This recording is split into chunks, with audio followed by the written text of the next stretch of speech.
Investment advisory and financial planning services are offered through Simplicity Wealth, LLC, and SEC registered investment advisor. SEC registration does not constitute nor endorse of the firm, nor does it indicate that the advisor has attained a particular level of skill nor ability. Investing involves risk of loss. Insurance, consulting, and education services offered through Diamond Life Planning is a separate and unaffiliated entity from Simplicity Wealth. This information is provided as a general information that is not intended to be specific financial guidance. Before you make any decisions regarding your personal financial situation, you should consult a financial or tax professional to discuss your individual circumstances and objectives. Welcome to the Rock My Finances show on K4HD Radio and Talk4 TV, where we put the fun in finance. Join Powerhouse Jennifer Joseph, CDFA, CMC, and Private Wealth Advisor, as she collaborates with you to create clarity, control, and confidence with your money, your way. It's not about the zeros, so what is it all about? Let's find out. Now here's your host and weekly friend, Jennifer Joseph. Hey y'all, welcome back. Today we are going to be talking about being afraid to look at your finances and just stop avoiding them today. Anxiety, financial anxiety, right? And a lot of people don't understand what's happening. And I'm going to tell you right now, it is not about the money. It is not about the money. Financial anxiety isn't just in your head. It's actually in your body as well. Your chest tightens, your thoughts start racing. You suddenly see something very simple and you open up a statement and you start to get overwhelmed. You might not even realize it. You might just get mad at your spouse or get mad at your kids. You might not even realizing that you have anxiety around your money. Your brain does what it is designed to do. It actually protects you. It says, don't look at that right now. Do it later. And that avoidance actually gives you temporary relief in that stress and that anxiety, which is why it becomes a pattern. Financial anxiety isn't just about the money. It's about how your body and your mind respond to uncertainty, how it responds to fear, how it responds to past experiences, and how you're connected to money. You might have gone through a divorce. Divorces are, there's a lot of issues there around money usually. I'm also a certified divorce financial analyst, so I see it a lot. We also have inheritance. You might have stepped into a big lump sum of money, which a lot of my clients have done that as well, and they feel guilty about it. They want to make sure that they honor their family, and they feel guilty that they just are now a multimillionaire, right? Like, now what do I do with this money? So it is your brain and your body that's trying to protect you. When you feel anxious about your finances, your brain is not seeing the numbers. It actually sees the potential threat. The part of your brain called the amygdala activates and sends signals. Something isn't safe here. Whoop, whoop. As we used to say, danger, Will Robinson, danger, Will Robinson. We say that playing cards all the time, or sequence all the time. It's hilarious. Okay. And your body responds to that danger immediately. You get cortisol, you get thoughts that come in your head to make you deflect whatever you're doing about your money and to avoid it, to go do something else.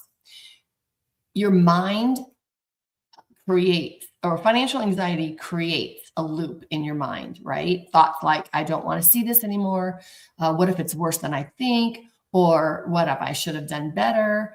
And it just triggers the avoidance behavior, which is okay. And then that creates more stress, thinking that, oh my God, nothing's getting addressed. And you just, put all your bills on bill pays, and now you don't even have to open up your mail. You just know that the lights are going to stay on, the water is going to be good. And so the avoidance creates more anxiety, which creates more avoidance, which creates more anxiety, right? So in your body, it shows up as tension, fatigue, brain fog, even trouble sleeping. I don't know about you all, but when I'm stressed, I have trouble sleeping for sure. Sometimes I don't even know what it's about. So that's when we need to look internally. When your system is in that low level stress state, it is really kind of hard to focus. It's hard to make decisions, and it's harder to actually take action. Like, you might have a friend that just, I'm so indecisive, I never know, I can never tell. Well, there's reasons for that. When we cannot make a decision easily, hell yes or hell no, we all should be able to do that. And I, like, when I'm meeting with somebody for the first time or the second time or the third time, and they're deciding if they want to hire me to be their advisor or their money coach, I want you to be a hell yes or a hell no. But we're going to keep talking until you are a hell yes or a hell no, because it's all about making that decision, right? And our brain tries to keep us from doing that. Our brain tries to keep us out of the discomfort. So we're just going to run from it. We're just going to avoid it. Ostriches out there, I'm talking to you. So don't blame yourself. Your body's just kind of take over. This isn't about willpower saying, oh, I need to look at my statements. I need to meet with my advisor. I need to talk to my husband or my wife about money. I need to talk to my kids about money. All these things that we need to do. Now, let's face it, y'all. We touch money 10 times a day. So it is real. It is real. The anxiety is real.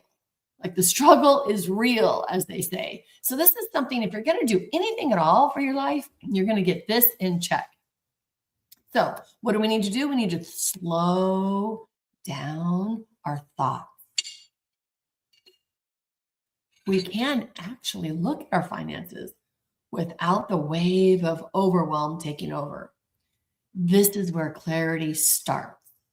So number one, slow down. Don't have to do everything right away. We're just going to look at maybe one thing. If you've been feeling anxious around money, there's nothing wrong with you. Your system is just responding to a stress trigger. And once you understand that, you can start working with it instead of fighting against it, and stop blaming yourself and beating yourself up. This is just how your body is trying to take care of itself. Doesn't that make more sense? I hope that makes more sense for you, because it made a lot more sense for me. Another big piece is lack of clarity. If your finances feel messy or scattered or confusing, it's really hard to know, where do I even begin? So instead of starting small, your brain just says, it's all too much. I'm out of here. I can't even do it. And your brain shuts down before you even get to one step. I do a financial planning seminar, and I have a box, a drawer. You know, we have our junk drawers. So I have a picture of that pulled out, and it has like a 401k here, a Roth here, insurance over here, an old 401k here, like a savings account here, a CD here, maybe some crypto, some precious metals. And it just looks like a big old junk drawer. Well, I have to tell you, most of Americans, that's what their finances look like. So you are not alone. And to pull open that junk drawer and to actually look at that stuff is scary. And our body's just taking care of us. So that's where we start, is clarity. One of the biggest drivers in financial anxiety isn't even about the numbers. It actually is that clarity. So we're going to do little things.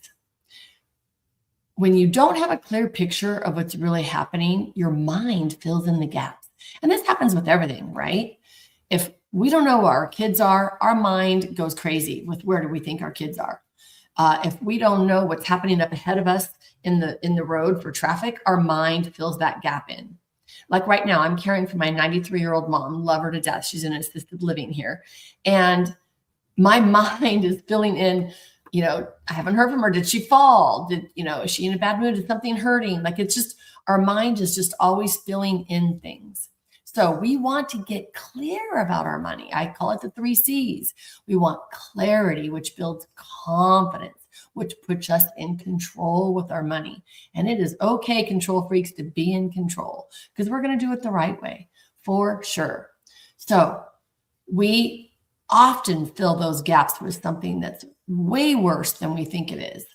That's where we make the mistakes of not getting clear, because we think that staying away from it and avoiding it is going to make us feel better, when actuality, our brain is still filling in the gaps. And so it's making it worse than it is. I can tell you, a majority of the time that I meet with someone and we go through every dime in their household together with support, they always say, oh my gosh, I thought it was so much worse than this. Like, that's just a statement, right? So when things feel unclear, you might have multiple accounts everywhere, like that junk drawer. You might even have statements that you've never unopened. I literally had a person come to me, a married couple come to me, that they didn't have an advisor. They brought me a garbage bag full of unopened statements. They had plenty of money. They had accounts everywhere, and they felt completely overwhelmed. They felt completely judgmental towards themselves as a married couple, to themselves, it's who they are, completely stressed because They didn't even know what was going on. And they were just scared because they didn't open anything. And when they did, they couldn't read it. They couldn't understand it. Anybody in that boat? Like, oh yeah, okay, I'll look at my statement. What the heck does it mean? Right? So we got to go over that. We got to learn what our statements mean.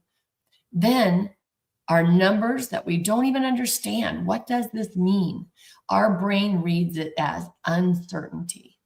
The uncertainty creates stress. So instead of thinking logically, that our mind starts asking, what am I missing? Is this worse than I think? I'm in trouble. I don't even know what's happening. I'm not going to have enough money. I'm going to live as a bag lady. I'm going to end up eating cat food, right? Those questions do not lead to anything positive. They do not lead to the next best step. They do not lead to calling for a financial advisor, listening to the news to learn about money. All it leads to is overwhelm. So we want to avoid that part, right? So without clarity, everything feels much bigger than it actually is. It feels unmanageable when it actually is a very manageable situation. So we want to completely get clear and get in control. All of it is because we just don't have it organized, and we might need support getting it organized. And when something feels out of control, our body goes right back into that stress response. The tightening of the chest, the racing thoughts, the avoidance, not being able to sleep. You're going to pick up a carb or a cookie or a drink, or we're going to go shopping, retail therapy. We might be hiding things from our partners or our spouses. You know, there's lots of negative things that come about in our life, that trickle down in our life when we don't have just clarity and control over our money. So I'm glad you're here, glad you're listening, because we're going to start now. The lack of clarity isn't just there. It actually amplifies everything. It increases anxiety, increases shame, and it increases avoidance, because now you're going to just stay away even longer because that space feels so much more heavy because you haven't looked at it in so long. Clarity calms your system, not because everything's perfect by any means. No one is ever where they need to be or they think they need to be. Even if they are totally flush with money, they're never going to be able to spend all the money that they have. They still are searching for, how can I do it better? There is still some things out there that they want to keep a handle on, which is great. And I love it. But we're not searching for perfection, because we can't even see it even if we had the perfection. Even if the numbers aren't where you want them to be, having a clear picture reduces the mental noise, reduces the chaos in our brain, and it gives our brain something solid to work with instead of just plain old fear, just plain old shame and fear. It literally tells us what we're going to do next. That's why the goal isn't to fix everything right away. The goal is to create clarity, because once you see your situation clearly, it totally settles your body down, settles your mind down, and you can actually see just the next best step. That's all we want, without this huge, overwhelming feeling. Clarity doesn't solve everything, but it does make everything feel much more manageable. And this is where control really starts, is when we're clear. And then we're not doing it alone. When you don't have anyone guiding you, or you just sitting with all of this overwhelmness by yourself, it feels much more heavier. So I love for you to step in with some support with someone. One of the biggest reasons financial anxiety and avoidance stick around is because you're trying to carry it all by yourself. And when you're alone, your finances feel so much heavier than it actually is. When it's just you, your thoughts go unchecked. So no one is sitting here going, okay, so you feel really bad about that decision that you made and you lost the money on that stock that you purchased. So maybe you weren't smart enough, or whatever you're telling yourself, right? I really should have known. I shouldn't have wasted that money. You don't have somebody else going, you know what? That was a good idea at the time, and where you were at that time, you never know. Because if that would have done better, you'd be feeling great right now. So you took a chance. You actually had confidence in yourself and your decision-making. Feel proud of that. No one is there giving you another direction, another perspective on your thoughts. So going it alone is pretty tough, right? Your brain is in protection mode and not problem solving mode. And so when you take that action, you get into that freeze and delay and avoid. So when you have someone else talking to you about it, reframing those thoughts, it helps so much. There's also an emotional side to this. Money isn't just about the numbers, y'all. I know I say it all the time. It's not about the zeros. It's actually tied to trust. It's tied to past experiences. Sometimes it's tied to pain. I mean, I'm from California and I'm a certified divorce financial analyst, and I've been through some nasty divorces with my clients for sure. But coming here to North Carolina, I've met so many women that lost so much during their divorce. I need to dive into it here and just be able to help more people out here because it does cause pain. They're starting over. They're renting. They don't even get their house. Like there's so many things. And when you've gone through something difficult like that, like a huge divorce or a really big loss, trying to handle everything alone just brings all of that back up again. And your system pulls away from it. It runs away from it. So of course you're avoiding looking at things. Support doesn't have to give you actual information. It just helps you be stable, just helps you feel a little bit more secure so you can actually look at things. So you're not alone with your finances. Your mind tends to, when you are alone with your finances, it spirals, right? When you're not alone, it tends to look practically at things. But the moment someone else is present, you feel calm, more clear, more grounded. You actually can be proud of yourself for some things because our brain, again, is filling gaps with all the negativity instead of the positive things that you've accomplished. So your nervous system begins to settle. You literally can feel it. Your breathing shows it. It slows down. It gets more like a deep breath. Your mind calms down. We call it monkey mind, right? We sleep better. And what we felt overwhelming actually starts to feel manageable. It actually starts to feel like, oh, I can do that. I can do that one next step. Support also gives you a perspective when you're inside your own situation. Everything just feels so much bigger and more emotional. But when somebody else looks at it with you, they can separate the facts from the fear that you have created. So they can say, okay, wait, that might feel that way. But in actuality, all you did was take a chance on this and you lost this.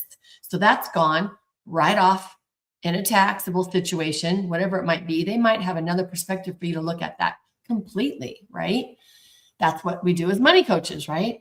So what you thought of was a crisis actually might be something that can be worked through step by step. The shift alone can reduce anxiety immediately. What I do with my clients is bring up a situation.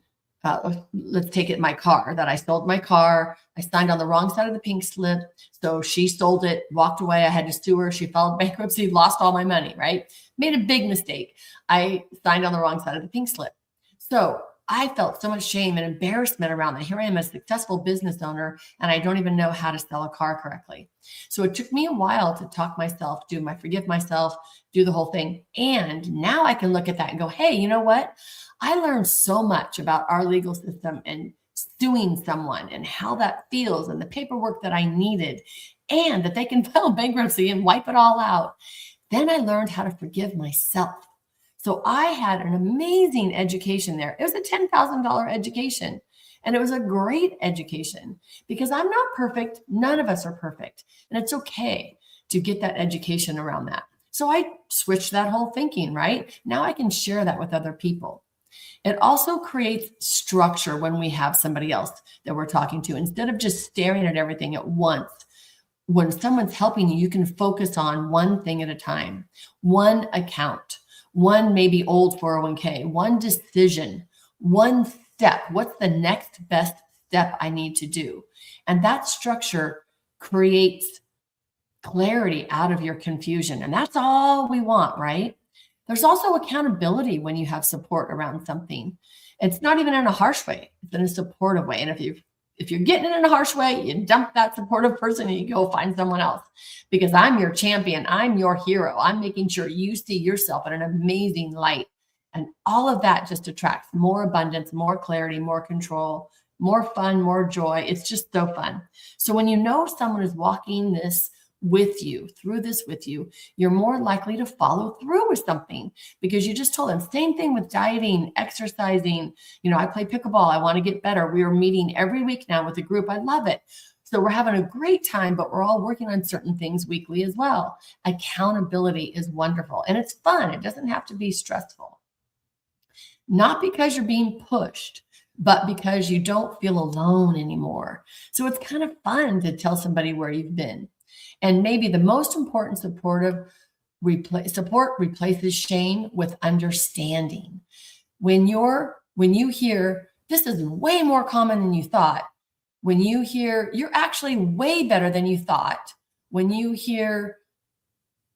stop seeing yourself as the problem and start seeing yourself as the path forward, your body relaxes. You step out of shame and blame and fear, and you step into confidence, empowerment.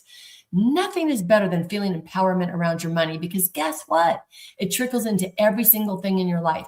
Your relationships get better. Abundance finds you. Joy finds you. You drop unwanted weight. You find easier ways to eat. You find a way to free up your calendar, to have more space. I call it space between the raindrops. My friend Pevelin calls that all the time. You're finding space between the raindrops when you're not having that monkey mind and that shame and blame going on in your head. We actually show up as better humans. I'm a better mom. I'm a better friend. I'm a better sister. I'm a better mother-in-law to be, y'all. The wedding's coming up in a couple months. I'm so excited. So I want to be that better person. In order to do that, we have to start from the very beginning and not beat ourselves up for the stress response that our brain has when we feel overwhelmed with anything. Of course, I'm talking about money, but it can be absolutely anything. So taking control does not mean everything at once. It means creating a new experience with the money. I want you to feel calm, clear, manageable. I want you to just really enjoy it, release all of that tension. And when all of that happens, you're going to be able to walk away and listen to all these podcasts, go back and hear all the other episodes, but you're going to be able to walk away and say, I rock my finances. We appreciate you joining us today, and don't forget to subscribe to the Rock My Finances YouTube channel for more engagement and bonus content. Tell me, what is your money story? Let's find out with Jennifer right here on K4HD Radio and Talk4 TV. It's not about the zero, it's about the F word, feelings. Feelings Jennifer can't wait to explore with you next week. Until then, let's all say, I rock my finances.